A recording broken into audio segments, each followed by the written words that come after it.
폭행에 대한 하나님의 규례에 대해서 오늘은 좀 살펴보도록 하겠습니다.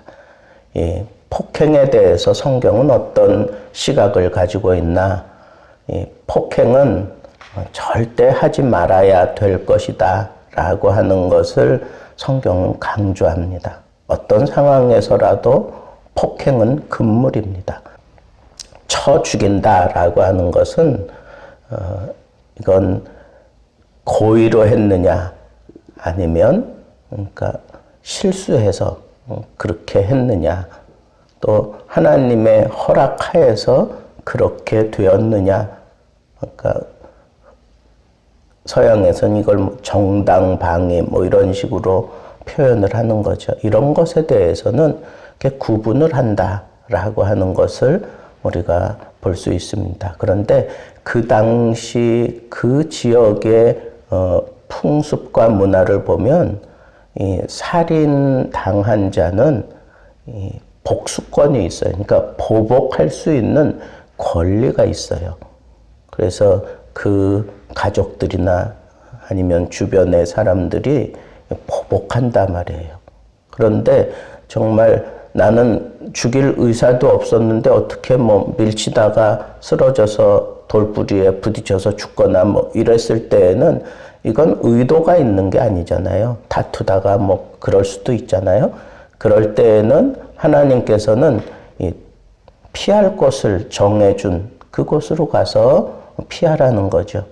근데 성경은 처음에는 구약에는 그 장소, 피할 수 있는 장소를 성전으로 여기 제단이란 표현한 거 보니까 그 성막 안에서 이렇게 안전함을 보호받았다는 거죠.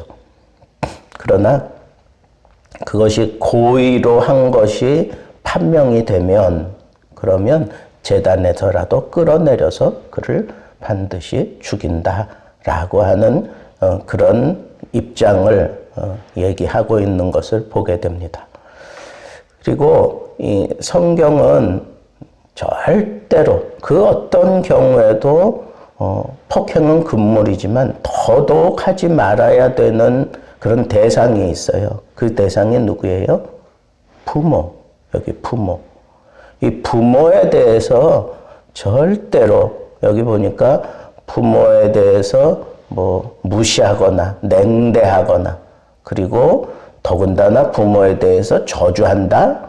그건 반드시 쳐 죽인다 그랬습니다. 그러니까 이 부모에 대해서 이렇게 강력하게 얘기하는 이유가 뭘까요? 부모를 통해서 자식은 생명을 얻었고 또 하나님께서 부모에게 그 자식들을 다스릴 수 있는 권세를 주셨습니다. 권세를 주셨어요. 그러니까 이를 무시하고 냉대하고 그리고 조롱하고 저주하는 그것은 결국은 하나님이 주신 그 권한에 대해서 반기를 드는 것과 같기 때문에 부모를 하나님과 같이 생각하고 섬기는 것이 그것이 마땅한 인생의 도리다라고 하는 것을 성경은 가르치는 것입니다. 만약에 사람이 죽었으면 형벌을 받을 수밖에 없어요. 근데 거기서도 몇 가지 이렇게 예를 들었습니다. 돌이나 아니면 주먹으로 상해를 입혔는데 그 사람이 쓰러진 사람이 일어나서 숨이 붙어 있으면 그래서 건강을 되찾을 때까지 손해를 배상해 주는 거예요. 그 기간에 완치될 때까지의 그 손해를 온전하게 배상해 주는 거예요. 오늘날에도 손해배상법이 있잖아요. 이게 얼마나 이게 하나님의 법이 세세한지 우리는 여기서도 볼 수가 있어요. 그리고 사람을 납치했어요. 납치해가지고 그 사람을 매매했어요. 팔았던지 아니면 납치해가지고 자기 수하에뒀다 하는 거예요. 수하에뒀다는 건 자기 그 손 밑에 두었다는 건데 이것은 감금해 두었다 이런 거예요. 꼼짝할 수 없을 정도로. 오늘날에도 이런 일들이 빈번하게 일어나잖아요. 이런 사람에 대해서는 하나님께서는 가차없이 그냥 죽여라 그렇게 얘기를 했어요. 또 서로 다투다가 남편하고의 어떤 싸움이 막 일어날 때 아내가 끼어들다가 이렇게 낙태를 했어요. 임신한 아내가 남편 편을 들다가 낙태를 하게 되면 그때는 어떻게 합니까? 낙태하게 되면 거기에 따른 분명한 해를 만약에 생명에 지장이 없으면 그 낙태한 아내의 남편의 청구대로 다 벌금을 내고 그 벌금을 낼 때에는 재판장에게 가서 재판장이 판결을 하게 되어 있습니다. 또 하나 그 당시 종의 문제가 이게 또 심각한 거예요. 매를 가지고 이렇게 종을 쳐서 그냥 당장에 죽어버리면 그건 형벌을 받게 돼 있어요. 그런데 매를 쳤는데 그가 하루 이틀이나 지나서 계속 생명이 연장되어지고 있으면 형벌은 면합니다. 그러니까 죽일 만큼 치는 거하고 죽여버리는 거하고 분명하게 달리 취급을 해요. 그 성전의 주인일지라도 생명은 상전 것이 아니라는 거예요. 생명은 누구 거예요? 하나님 거니까. 생명은 하나님 거니까 하나님 것을 빼앗은 결과를 가져오니까 아무리 내가 상전일지라도 종의 생명에 그렇게 영향을 끼칠 수는 없다는 겁니다. 이걸 분명히 하고 있어요. 그 다음에 그 외의 모든 법은 동해보복법, 동해보상법에 따라서 처리한다. 그래서 눈은 눈으로, 이는 이로, 그죠? 불에 대었으면 불에 된 것으로, 그리고 상처를 입었으면 또 그만큼 상처를 내고, 때린 것은 때린 것으로 갚아내는 것.